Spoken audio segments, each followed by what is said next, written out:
क्या कहता है रामपाल कि एक परमेश्वर कबीर भगवान है और दूसरा मैं भगवान हूँ। चुप रहना भाई, बंद करना, तेरा बकवास बंद कर अभी। रामपाल वो भगवान नहीं है। भगवान श्री कृष्ण पर ब्रह्म परमेश्वर है। उन्होंने कितने लोगों को जीवित किया। कृष्ण भगवान नहीं है। कृष्ण भगवान नहीं है। 56 करोड़ आदमी इकट्ठ कर मर गया, आपस में लड़के दुर्वासा के श्राप थे। श्री कृष्ण रक्षा नहीं कर सका। लोगों को भगवान श्री राम ने, कंस आदि को भगवान श्री कृष्ण ने मारा। कितना सामर्थ्य रहा हो। गोवर्धन श्री कृष्ण धारो और द्रोणोगिरी हनुमंत, शेष नाग सब सृष्टि उठारा, इनमें कौन भगवंत। आखिर कौन है असली भगवान? आज इसी विषय को विस्तार से क्लियर करने के लिए हम आपके बीच कुछ आध्यात्मिक जानकारों के विचार लेकर आए हैं। इन आध्यात्मिक जानकारों में एक तरफ हैं शुकदेव गिरी महाराज, वहीं दूसरी ओर हैं संत रामपाल जी महाराज। इन आध्यात्मिक जानकारों में किसका ज्ञान उत्तम है? कमेंट करके हमें अपनी राय अवश्य दें। अगर इस चैनल पर आप पहली बार आए हैं तो फटाफट से वीडियो को लाइक और चैनल को सब्सक्राइब जरूर कर दें। तो चलिए वीडियो शुरू करते हैं। क्या कहता है रामपाल कि एक परमेश्वर कबीर भगवान है और दूसरा मैं भगवान हूँ। उसके अतिरिक्त तो और कोई भगवान नहीं है। भगवान श्री कृष्ण पर ब्रह्म परमेश्वर है। उन्होंने कितने लोगों को जीवित किया। अपने गुरु पत्नी के बेटे को जीवित किया। अपने बड़े भाइयों, जो 6 भाई थे, उनको जीवित किया। कितने लोगों को जीवित किया। प्रहलाद जी की प्रार्थना पर भगवान श्री विष्णु ने संडामर्क, जो प्रहलाद जी के गुरु जी थे, उनको जीवित किया। ये होते हैं पर ब्रह्म। तेरे में क्या शक्ति है? तो रावण आदि लोगों को भगवान श्री राम ने, कंस आदि को भगवान श्री कृष्ण ने मारा है। कितना सामर्थ्य रहा होगा। और ये बेफिजूल की बातें करके तुम कुछ नहीं बिगाड़ सकते। बस अपना और थोड़ा हमारा समय बर्बाद कर रहे हो। मुझे थोड़ा दुख होता है कि ऐसे कुछ लोग हैं जो तुम्हारे जाल में फंस जाते हैं। तो मुझे दुख होता है कि बेचारे वो कहाँ जा रहे हैं। उनको बचाने के लिए मैं तुम्हारे पाखंड और तुम्हारे ढोंग के प्रति लोगों को जागृत करता रहता हूँ। कबीर जी स्वयं रामानंद जी के शिष्य थे। रामानंद जी किसकी उपासना करते थे? भगवान विष्णु की उपासना करते थे। भगवान राम जी की उपासना करते थे। और ये धूर्त कहता है कि भगवान श्री राम से, भगवान श्री कृष्ण से सबसे बड़े पर ब्रह्म कबीर परमेश्वर हैं। ये कुछ नहीं है। हमारे देवताओं को गालियां देता है, तुच्छ बताता है, कुछ नहीं बताता है। Supreme Lord, supreme God Kabir को बताता है। और मुझे तो हंसी आती है कि मतलब उन लोगों पर जो इसकी बातों को सत्य मानते हैं।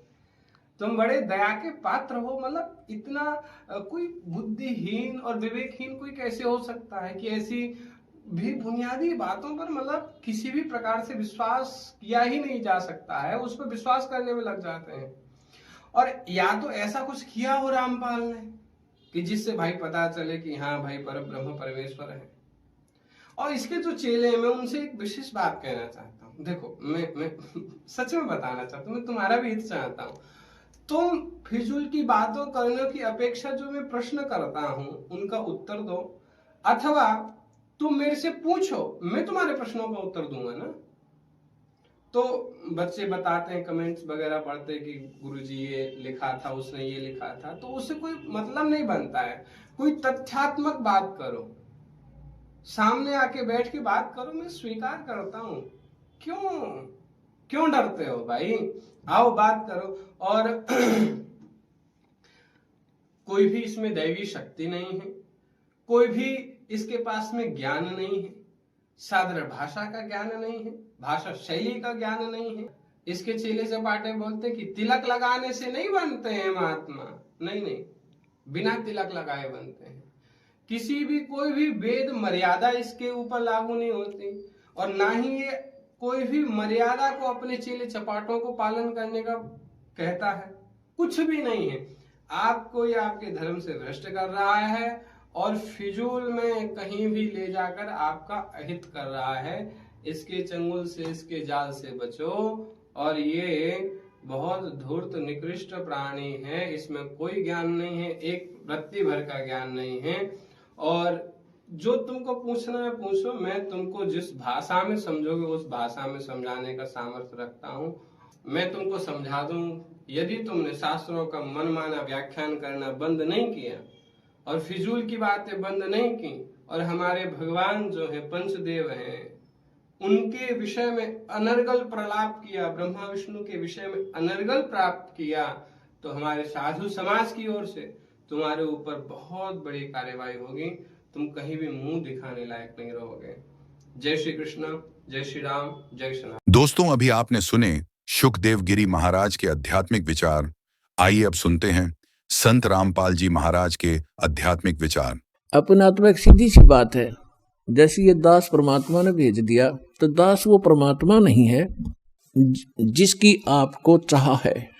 श्री कृष्ण जी की आड़ में अभिमानी हो गए थे यादव सारे, वो श्री कृष्ण तो ऊपर किसी ने नहीं माने थे।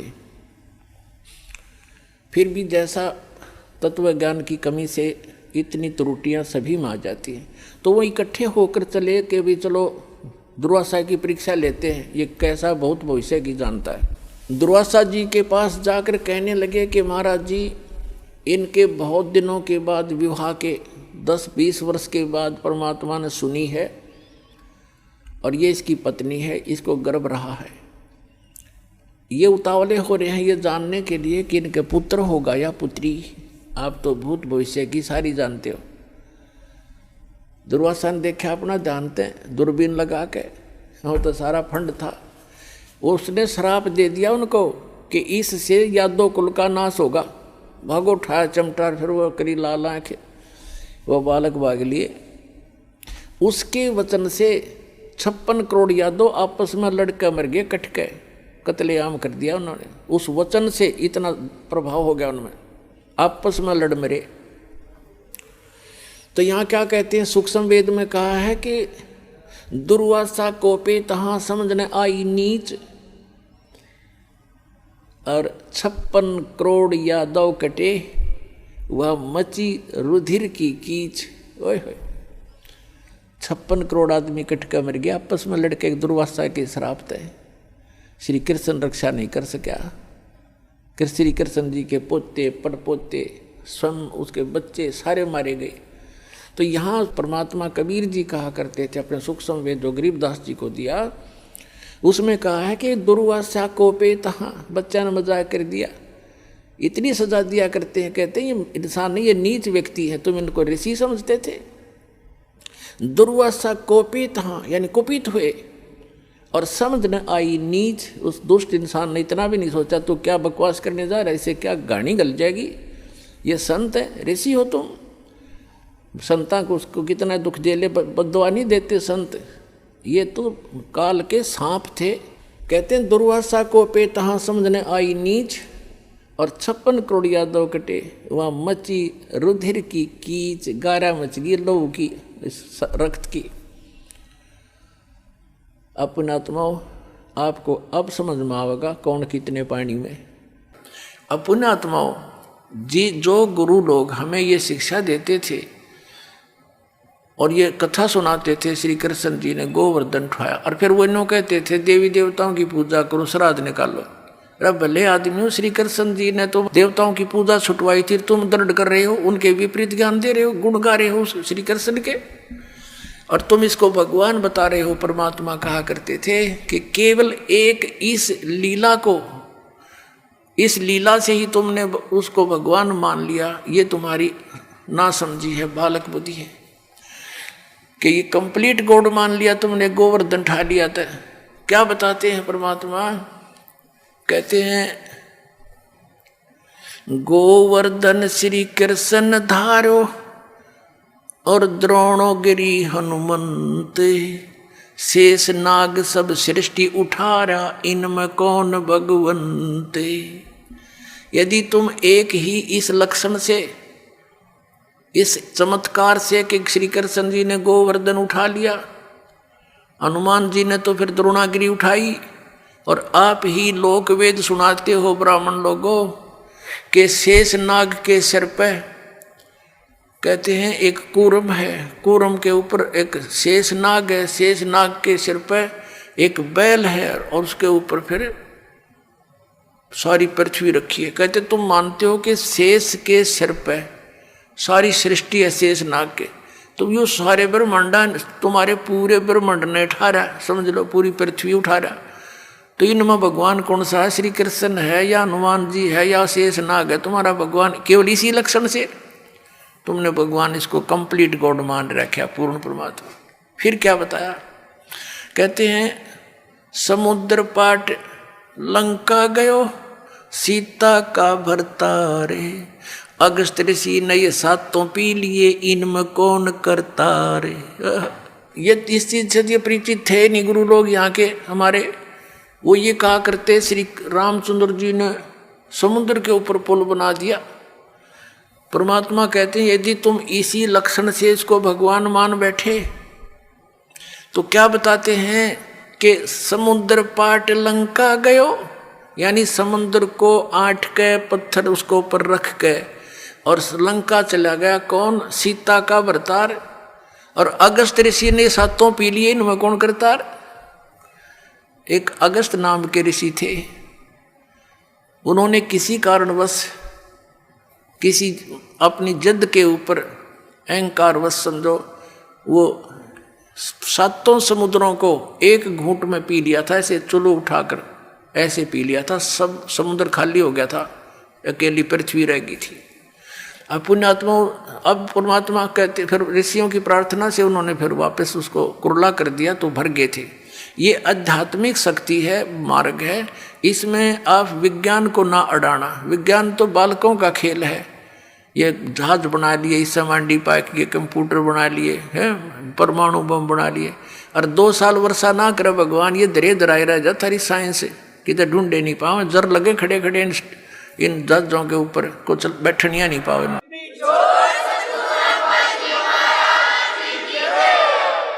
तो परमात्मा कहते हैं फिर इनमें भगवान कौन? भाई अगस्त ऋषि ने तो सातों समुद्र पी लिए थे, तुम एक पत्थर धर के पार हो गया तुम्हारा श्री राम, तुम उसने भगवान मान बैठे। लेकिन तुमने पता नहीं वो पत्थर भी कैसे तरे थे, उसको तो मानने को तैयार ही नहीं। पर परमात्मा ने ये तरीका अपनाया हमारे अज्ञान को हटाने के लिए। श्री रामायण के अंदर एक कथा आती है कि जिस समय श्री रामचंद्र और पूरी सेना एक नाग फांस में आ गई थी, एक सिद्धि से लड़ाई होती थी, तो एक ऋषि ने उसने एक नाग फांस यंत्र होता, वो था हथियार, तो उसके अंदर एक सिद्धि होती है, वो अनेकों नाग बन जाते हैं, उसमें से निरे सांप निकलाए। और उन्होंने सारी सेना को जो लड़ने को तैयार हो रही थी, ज्यों की त्यों लपेटे ला के बांध दी, जैसे रस्से तो बांध दिया करें। और सारे खड़े भगवान राम वीर लक्ष्मण भी नो कति जैसे ईख बांध दिया करें, नो पूरी सी खड़ी जगह जगह, और कोई सा टसमस हो नहीं पा रहा। अब 2 मिनट पाछा उसकी गर्दन काट देते सारे, सबको खड़े खड़े आओ तो विवश हो चुके थे। कहते हैं जब श्री राम ने याद किया गरुड़ को, गरुड़ आया, पक्षी है एक, उसने उन नागों को काटा, मार दिया, और तब वो श्री रामचंद्र जी बंधन मुक्त हुए। अब परमात्मा हमें समझाया करते थे, कबीर भगवान कहते हैं, परमात्मा कहा करते थे कि काटे बंधन विपत में, भाई कठिन कियो संग्राम में, चिन्हो रे नर प्राणिया, ये गरुड़ बड़ो अक तुमरो राम। अब परमात्मा कहा करते काटे बंधन विपत में, कठिन कियो संग्राम, और चिन्हो रे नर प्राणिया, यो गरुड़ बड़ाक तुम्हारा राम। ये कौन सा भगवान है इनमें बताए? वो तो बंदा खड़ा थारा भगवान, तो और गरुड़ नाक उसकी सहयोग करी, तो कौन सा परमात्मा तो इसमें। तो इस तरह के तर्क देकर भगवान ने खूब समझाना चाहा कबीर परमात्मा ने, पर हमारी बुद्धि पर पत्थर डाल रखे थे इन अज्ञानी ऋषियों ने।